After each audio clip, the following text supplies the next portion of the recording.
What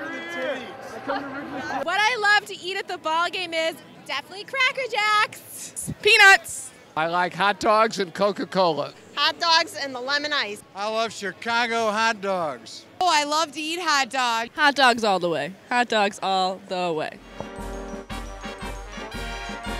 Hi, I'm Les Krantz.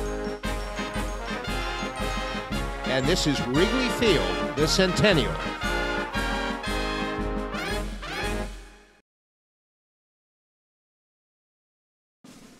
Hi, I'm Lou Boudreau Jr., and this is about Wrigley Field, the Centennial.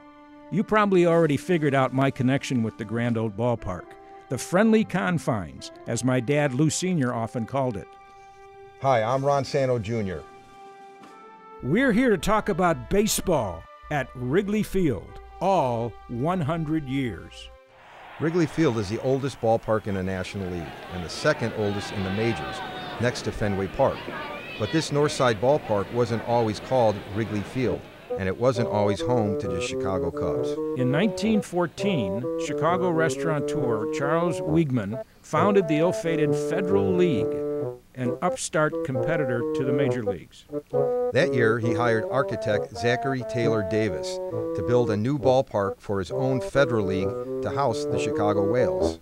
The newly christened Weigman Field opened on April 23, 1914, and was one of the finest in the country with single-deck seating capacity of 14,000. The Chicago Whales played there only 2 years before the Renegade League folded. Weigman got a National League team, the Cubs, as part of a settlement and moved them into his own ballpark where they still play. By 1918, the Cubs earned a spot in the World Series. Owner Charles Weigman was elated, and who wouldn't be? The Cubs squared off with the Boston Red Sox in Game 1 in Chicago. Oddly, the Chicago games of the World Series were played at Comiskey Park due to the larger seating capacity at the White Sox home park. Here, Northside fans saw Babe Ruth shut down the Cubs in Game 1 by pitching a complete game in a 1-0 Red Sox win. The park became known as Cubs Park in 1920 after chewing gum magnate William Wrigley Jr. purchased the team from Weigman. In 1926, Wrigley added the new upper deck and enlarged the seating capacity. The ballpark was then renamed Wrigley Field. After the elder Wrigley died in 1932, his son Philip K. Wrigley assumed ownership. Phil Wrigley was particularly visionary when he took over the ball club in the early 30s from his father. After that, the Cubs began to go real well. If you realize they had pennants in 29, 32, 35, 38, 45. And this was all during Phil Wrigley's time. He was a man who was gung-ho for let's go with radio, and later on, let's go with television. The 1929 World Series between the Cubs and the Philadelphia Athletics was the first fall classic to be played at Wrigley Field. Once the game began, fastballer Howard Emke became the story. But Emke moved effortlessly through the Cubs lineup. He struck out 13 of the Northsiders, setting a new record. The Cubs hoped they could somehow force a Game 6 and a Game 7 in front of their home fans at Wrigley Field. But the Cubs faithful never had the opportunity to cheer on their beloved team when they took a 3-2 loss in Game 5, ending a magical summer in disappointment. The 1932 World Series run against the Yankees saw Babe Ruth's famous called shot homer in Game 3 here at Wrigley Field. Though Babe Ruth played in Chicago in the 1918 Classic, by 32 he was the biggest celebrity in American history.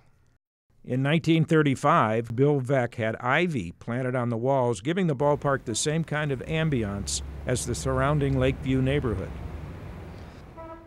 Happily, the 1935 World Series, the Cubs faced the Detroit Tigers. Each club had a superstar. The Tigers' Hank Greenberg, the Hebrew Hammer, whose batting heroics were challenging Babe Ruth's.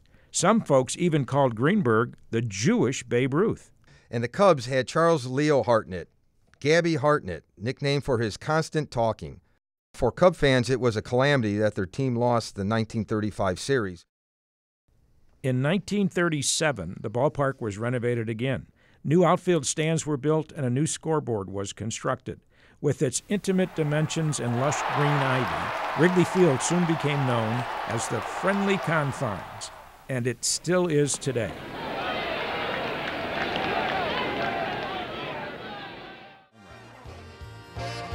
The 1938 series opened at Wrigley Field, loaded with 7 All-Stars, including Gehrig and DiMaggio. The Yankees boasted 5 90 RBI men. On the other side of the field, no Cub hitter had even 70. New York took the series opener 3-1, thanks to this second-inning hit by Bill Dickey, which led to 2 runs. The Yankees cruised in games 2 and 3, setting up a possible sweep in game 4. Red Ruffing led 4-1 in the 8th, but the Cubs weren't through. Phil Cavarretta led off the inning with a double. Billy O'Day followed with a homer, making the score 4-3. But in the bottom of the 8th, Yankee outfielder Merrill Hogue cracked a run-scoring double, bringing 60,000 fans to their feet. Crissetti then played hero again, lacing a 2-run double off Dizzy Dean. New York prevailed 8-3 to secure the first three-peat in World Series history.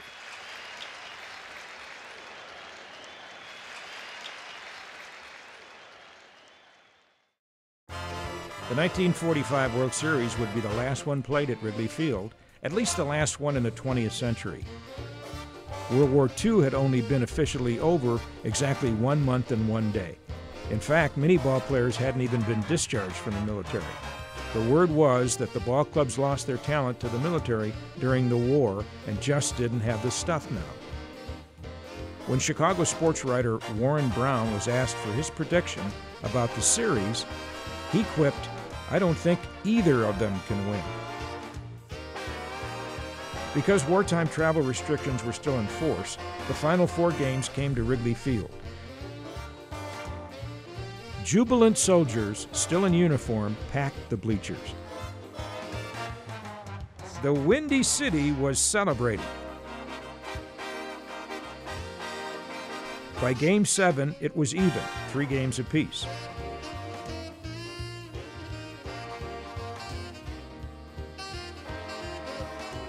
The Tigers' Newhouser wound up with a 9-3 decision, and Cubs fans would once again cry, "Next year!" And well into the 21st century, Wrigley Cub fans are still lamenting, "Next year!" Nowadays, Soldiers Field is synonymous with the Chicago Bears and Chicago-style excitement on the gridiron. But it always wasn't that way. Wrigley Field was the NFL venue for Halas and his boys. Lou, some of the greats in football played here. Sid Luckman, Slingin' Sammy Ball from the 30s, and later the Packers' Bart Starr against the Bears in a championship match. Hey Ron, get a load of this turf. Snow at the Friendly Confines. Could that be the source? Some of the slip-ups for the Cubs? I'll tell you something, Ron. Here's one thing I like about those old-time games. The tickets. Have a look at this one. $10 back in the 1960s. That one, Lou, was for the World Championship against the football giants in 1963. And Halas and the boys took the trophy. Doesn't get better than that.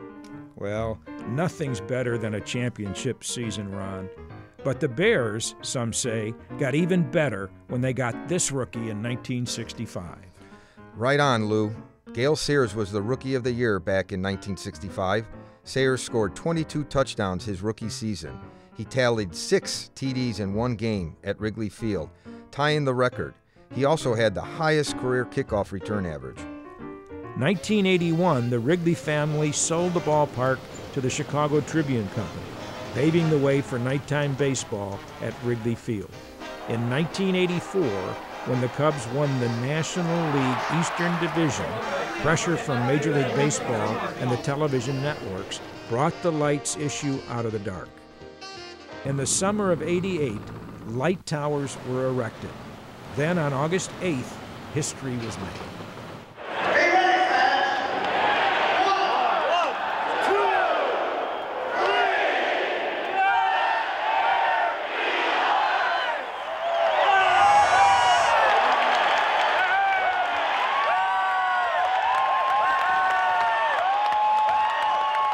It was good. I enjoyed it. I enjoyed the night games, and a lot of people who came to that first baseball game enjoy the night game.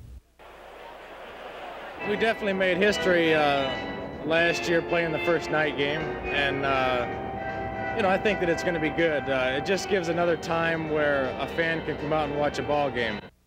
They added lights, which I think in itself is going to help the ball club, but I like the stadium just the way it is. A lot of people I've met brought their children, their grandchildren to the park, and they've grown up, and I've had an opportunity to see them, and it's really a blessing to have played there.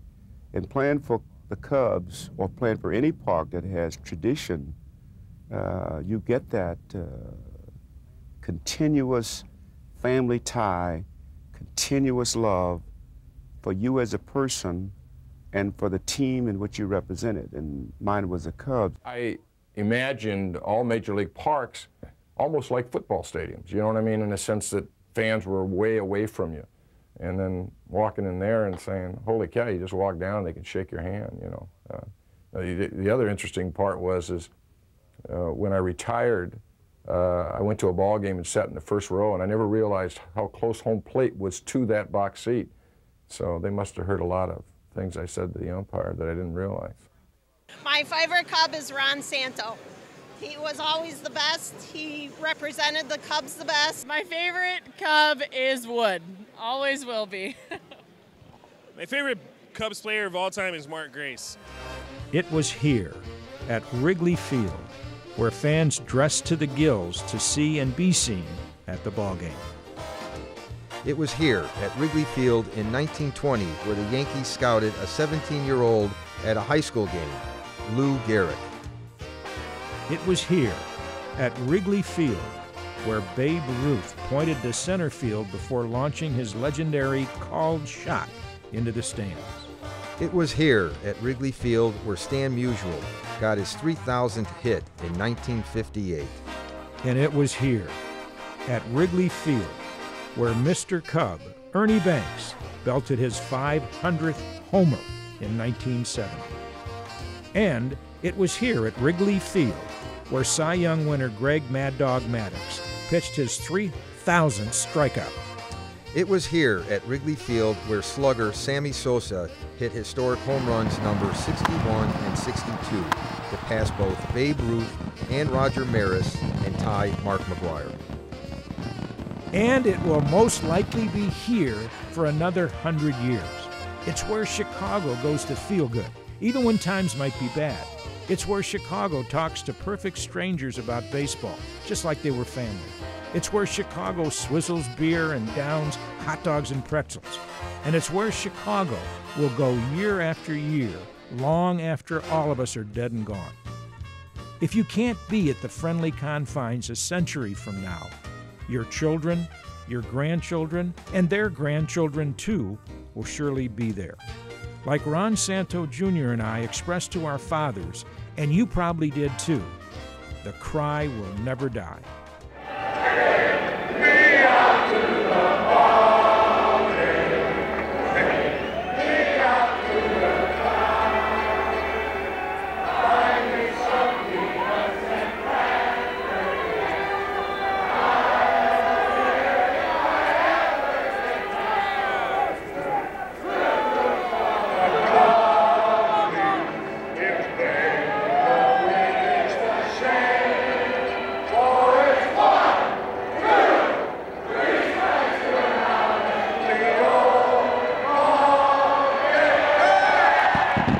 See you at the ball game at Wrigley Field.